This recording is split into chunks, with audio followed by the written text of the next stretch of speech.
बिस्मिल्लाहिर्रहमानिर्रहीम, अस्सलाम वालेकुम। मैं इब्रार अहमद मेहर एडवोकेट। कैसे हैं आप सब लोग? इमरान खान ने आज डैला जेल में सहाफ़ियों से गुफ्तगू करते हुए बड़ी ही अहम बातें की हैं, वो हम आपके साथ डिस्कस करेंगे। लेकिन मैं सोच रहा हूँ कि जब भी हम अपने विलाग का आगाज़ करते हैं तो इमरान खान के नाम से, दरमियान में पहुँचते हैं तो इमरान खान, गुफ्तगू के एंड पे जाते हैं तो इमरान खान।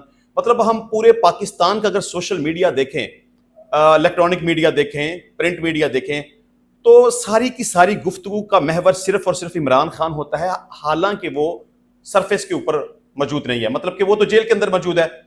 जो हुकूमत में मौजूद हैं, सदर है, गवर्नर है, वजीर आजम है, वज़राए आला हैं, मतलब कि जो इक़्तिदार में बैठे हुए लोग हैं उनकी गुफ्तगू नहीं की जाती। आप देख लें, सोशल मीडिया देख लें, बड़ा पड़ा है, जितने भी व्लॉगर्स हैं, यूट्यूबर्स हैं, हर तरफ सिर्फ और सिर्फ एक ही बात डिस्कस की जाती है, इमरान खान। मैं समझता हूं कि इमरान खान इक़्तिदार में ना होने के बावजूद, इमरान खान जेल में होने के बावजूद, इक़्तिदार में बैठे हुए लोगों से ज्यादा फेमस और ज्यादा ताकतवर है। लेकिन चलें बात करते हैं कि आज इमरान खान ने अडाला जेल में सहाफियों से गुफ्तगू करते हुए क्या अहम बातें की हैं। इमरान खान का कहना है कि बातचीत के लिए हमेशा तैयार हैं, कभी इनकार नहीं किया, लेकिन बात उनसे करेंगे जिनके पास फैसला करने की काबिलियत है। देखिए, इमरान खान ने हमेशा से यह बात कही है कि मैं बात सिर्फ उनसे करूंगा जिनके पास इक़्तिदार है, जिनके पास ताकत है। ये नवाज शरीफ, शहबाज शरीफ, जरदारी, मतलब वो कहते हैं इन लोगों से मैं बात करने के लिए तैयार ही नहीं हूं। ये ऐसी जानबूझ के कंपनी की मशहूरी के लिए कह देते हैं कि जी ये इमरान खान से हम बात नहीं करना चाहते, हम उससे मुज़ाकरात नहीं करना चाहते, वो 9 मई की माफी मांगेगा तो फिर उससे बात करेंगे, फिर देखेंगे, वगैरह वगैरह। जबकि इमरान खान का तो पहले दिन से स्टांस यही है कि मैं जब भी बात करूंगा सिर्फ और सिर्फ चीफ ऑफ आर्मी स्टाफ से करूंगा। बल्कि मैं तो ये कहता हूं, वो कहता है कि जनाब आप सब बच्चे हैं, छोटे हैं, आप चोर हैं, डाकू हैं, आपका मेरिट नहीं बनता, आप कमजोर हैं। मैं जब भी बात करूंगा आपके अबू जान से करूंगा, मैं आपसे बात नहीं करूंगा। अच्छा जी, इसके अलावा इमरान खान ने कहा कि मैं अगर ऑक्सफोर्ड यूनिवर्सिटी का चांसलर बन गया तो ये पाकिस्तान के लिए एजाज की बात होगी, लेकिन अगर चांसलर ना बन सका तो भी कोई बात नहीं। देखिए, मैं इमरान खान की इस बात से 100% इत्तेफाक करता हूं, बल्कि मैंने रात के वीलाग में भी ये बात डिस्कस की थी कि ये पूरे पाकिस्तान के लिए बड़े एजाज की बात है। इस तफरीक से हमें बाहर निकल जाना चाहिए कि इमरान खान एक सियासी पार्टी का लीडर है, वो मुस्लिम लीग नून है, वो पीपल्स पार्टी है। ये सब फजूल चीजें हैं। हमें सिर्फ और सिर्फ ये देखना चाहिए कि अगर ऑक्सफोर्ड यूनिवर्सिटी में इलेक्शन के लिए कागजात नामजदगी एक पाकिस्तान के बंदे ने जमा करवाए हैं और वो इलेक्शन अगर जीत जाता है तो ये पूरे पाकिस्तान की इज्जत है। पाकिस्तान की तारीख में पहली दफा ये हुआ है ना कि किसी शख्स ने कागजात नामजदगी जमा करवाए हैं। तो मेरा ख्याल है कि ये इख्तलाफ करना, तनकीद करना, प्रोपोगेट करना, ईमेल्स भेजना, पटिशंस फाइल करना, ये फजूल है। आप सियासत करें, बिल्कुल करें, इमरान खान की मुखालफत करें, लेकिन सियासत में आके करें। लेकिन जहां पे बात पाकिस्तान की इज्जत की है, मैं समझता हूं कि वहां पे इख्तलाफ नहीं करना चाहिए, इमरान खान को सपोर्ट करना चाहिए। अच्छा जी, इमरान खान ने सहाफियों से गैर रस्मी गुफ्तगू करते हुए कहा कि दूसरी पार्टी को मैच खेलने ही नहीं दिया गया। नवाज शरीफ को जिताने के लिए 74,000 वोट डलवाए गए। पतन की रिपोर्ट है, यास्मीन राशिद से जिताने के लिए नवाज शरीफ को 74,000 वोट डलवाए गए। Guinness book of world record में 2 नई एंट्रियां होने वाली हैं। एक एंट्री उस यू टर्न पर होगी जिसमें वोट को इज्जत दो का कहकर बूट को इज्जत दी गई। गिनीज बुक में दूसरी एंट्री इस पर होगी कि नवाज शरीफ चारों इंपायरों को साथ मिलाकर खेला लेकिन फिर भी हार गया। देखिए, मैं इस बात से बिल्कुल इत्तेफाक करता हूं, क्योंकि इमरान खान को हराने के लिए क्या क्या जतन नहीं किए गए। यहां चारों अंपायरों के हवाले से मुझे जो समझ आई है, एक तो ये कि chief election commission, chief of army staff, chief justice of Pakistan, chief justice Islamabad high court. मेरा ख्याल है कि इमरान खान इन चारों अंपायरों की बात कर रहा है। मतलब कि 4 बड़ी ताकतें इन लोगों के साथ थी, तो फिर भी ये इलेक्शन नहीं जीत पा रहे थे, इन्हें धांधली करना पड़ी। अगर इमरान खान का मैंडेट ना चुराया जाता, वोट की सही तरीके से काउंटिंग की जाती, इमरान खान के ऊपर मुकदमात ना बनाए जाते, क्रैकडाउन ना किया जाता, इमरान खान के लोगों को ना उठाया जाता, कागजात नामजदगी जमा करवाने में उन्हें परेशान ना किया जाता, मतलब कि इलेक्शन से पहले भी धांधली, इलेक्शन के दिन भी धांधली, इलेक्शन के बाद भी धांधली, अगर इस तरह के सारे मामला ना होते तो इसमें कोई शक नहीं है कि इमरान खान 2/3 मेजॉरिटी के साथ, बल्कि मैं तो ये समझता हूं कि शायद 3/4 की अक्सरियत से वो इलेक्शन जीत जाता। तो ये बात बहरहाल इमरान खान की ठीक है। अच्छा जी, इमरान खान ने कहा कि नवाज शरीफ 2.5 साल तक वोट को इज्जत दो का कहते रहे, फौज और मार्शल लॉ पर तनकीद करते रहे। ख्वाजा आसफ ने फौज को जितना बुरा भला कहा किसी ने नहीं कहा। एहसन इकबाल ने पहली मरतबा हमूदुर रहमान कमीशन रिपोर्ट का बताया। एहसन इकबाल ने फौज से मुतल्लिक कहा था कि ये रियासत के अंदर रियासत है।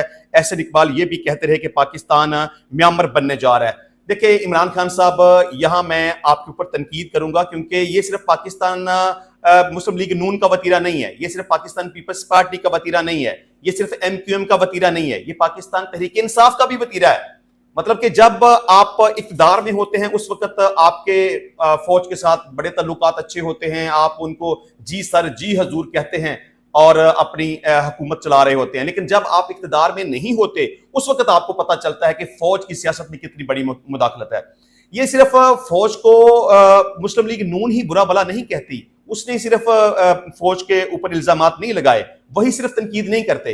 इमरान खान साहब, आपने भी फौज का मुराल खराब कर दिया है, आपने भी फौज को जलील करने में कोई कसर नहीं छोड़ी। आपसे भी जो बन पाता था आपने वो किया है। हमारी फौज के खिलाफ आपने ट्रेंड चलाए, उनको आपने कातिल कहा, उनको गद्दार कहा। मैं समझता हूं कि फौज की जिस लेवल पे पाकिस्तानी अवाम की नजर में रिस्पेक्ट थी, ये दूसरी जितनी जमातें जो कुछ भी करती रही हैं, जितने भी इल्जामात लगाती रही हैं या बुरा भला कहती रही हैं, व्हाटएवर जो कुछ भी था, लेकिन फौज की रिस्पेक्ट कभी भी इतनी खराब नहीं हुई थी जितनी आपने की है। मैं समझता हूं कि आप फौज के ऊपर तनकीद जरूर करें, फौज को ये जरूर कहें कि आपका सियासत में मुदाखलत करना नहीं बनता, लेकिन जिस तरह से आपने फौज के खिलाफ ट्रेंड चलाए हैं, जिस तरह से आपने फौज को पता नहीं क्या क्या नहीं कहा, कातिल कह दिया, गद्दार कह दिया, वगैरह वगैरह, इससे फौज की इज्जत खराब करने में आपका हाथ सबसे ज्यादा है। मैं समझता हूं कि आप जो मर्जी करें, तनकीद करें, लेकिन फौज को इस तरह से, जिस तरह से आपने बुरा भला कहा या आपने इज्जत खराब की, ऐसा नहीं होना चाहिए था।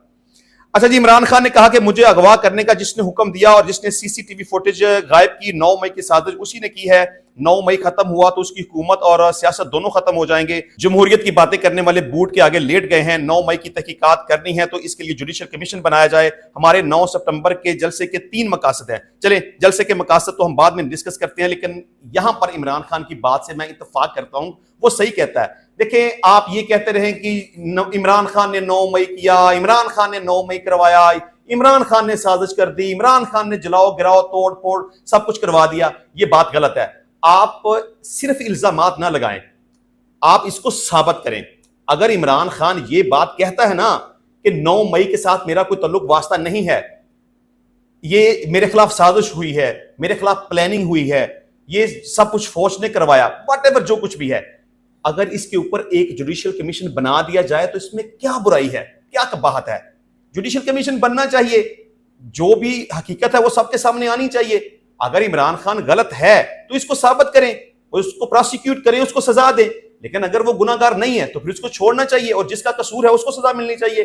सिर्फ ऐसे ही एक डोल पीटते रहना, शोर मचाते रहना, जी 9 मई इमरान खान ने कर दिया, फलां कर दिया, टमकां कर दिया, इस तरह गलत बात है। पाकिस्तानी कौम इस बात को कभी भी कबूल नहीं करेगी। आपको ये बात साबित करनी पड़ेगी, क्योंकि जिस दिन से लेकर इमरान खान जेल के अंदर बंद है और जिस दिन से लेकर 9 मई के वाकयात हुए हैं, इमरान खान उसी दिन से चीख और चिल्ला रहा है और शोर कर रहा है कि 9 मई के हवाले से जुडिशियल कमीशन बनाएं और जो भी मामलात हैं उसको क्लियर करें। अगर मेरा कसूर है या मेरी पार्टी का कसूर है तो ठीक है, उसको प्रोसिक्यूट करें, लेकिन अगर कसूर नहीं है तो फिर उसको छोड़ना चाहिए। इमरान खान की ये बात सही है, जुडिशियल कमीशन बनाया जाना चाहिए, लेकिन मैं पहले भी इस बात के ऊपर काफी दफा डिबेट कर चुका हूं कि जुडिशियल कमीशन नहीं बनाया जाएगा, क्योंकि जब मकसद सिर्फ एक है कि इमरान खान को तुन के रखना है तो फिर जुडिशियल कमीशन तो नहीं बनाया जाएगा। अगर दयानतदार लोगों के ऊपर जुडिशियल कमीशन बना दिया गया और एक फेयर और ट्रांसपेरेंट रिपोर्ट सामने आ गई, तो अगर उन्होंने ये कह दिया कि इमरान खान का कोई कसूर नहीं है, तो फिर तो जो इरादे, प्रोग्राम, हुकूमतें, ये सब तो दरम बरम हो जाएंगी, कुछ भी नहीं रहेगा। तो बहरहाल जुडिशियल कमीशन बनाया जाना चाहिए, सही बात है, लेकिन बनाया नहीं जाएगा। अच्छा जी, इमरान खान ने कहा कि 8 सितंबर के जलसे के 3 मकासद हैं। एक मकसद चोरी किया हुआ मैंडेट PTI को वापस किया जाए। खान साहब, आपकी ये बात कबूल नहीं होगी। आप एक जलसे की बजाय 101 जलसे कर लें अगर आपको करने दिए गए तो, लेकिन आपका चोरी शुदा मैंडेट आपको वापस नहीं किया जाएगा। अगर वापस ही करना होता तो चोरी ही ना किया जाता। अच्छा, इसके अलावा उन्होंने कहा कि दूसरा मकसद कब्जा ग्रुप से मुल्क को हकीकी आजादी दिलानी है, ये भी नहीं होगा।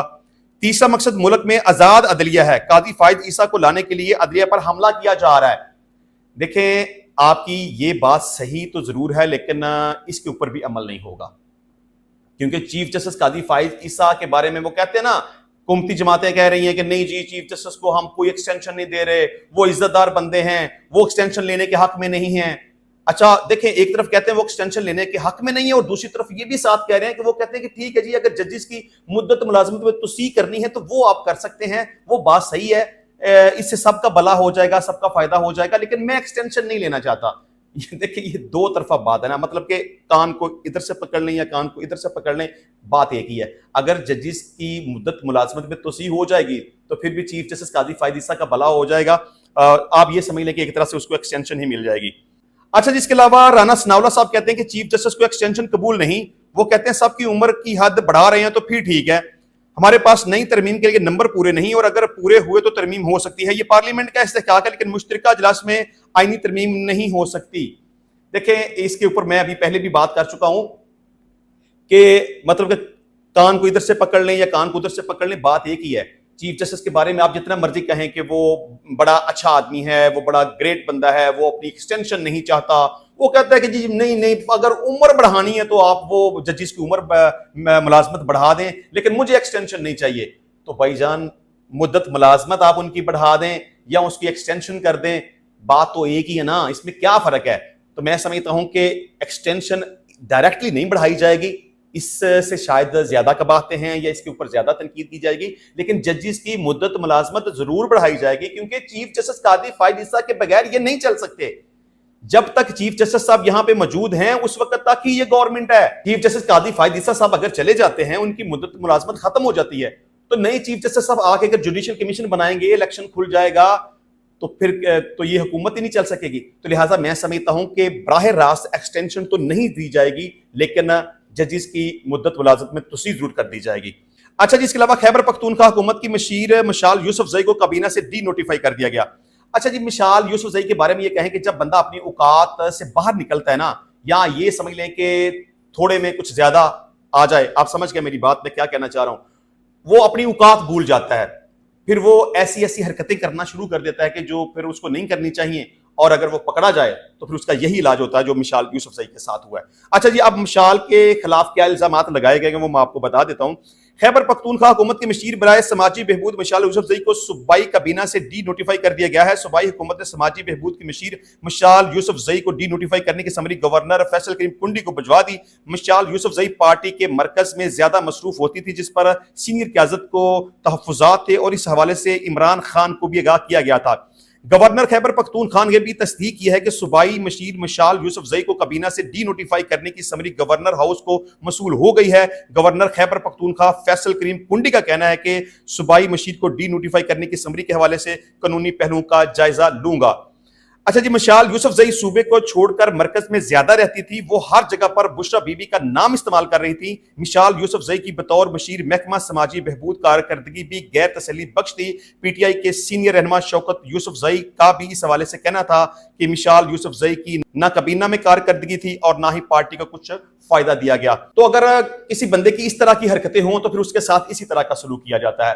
तो बहरहाल मिलते हैं नेक्स्ट टाइम नई वीडियो में नए टॉपिक के साथ, तब तक के लिए इजाजत दीजिए। अल्लाह हाफिज।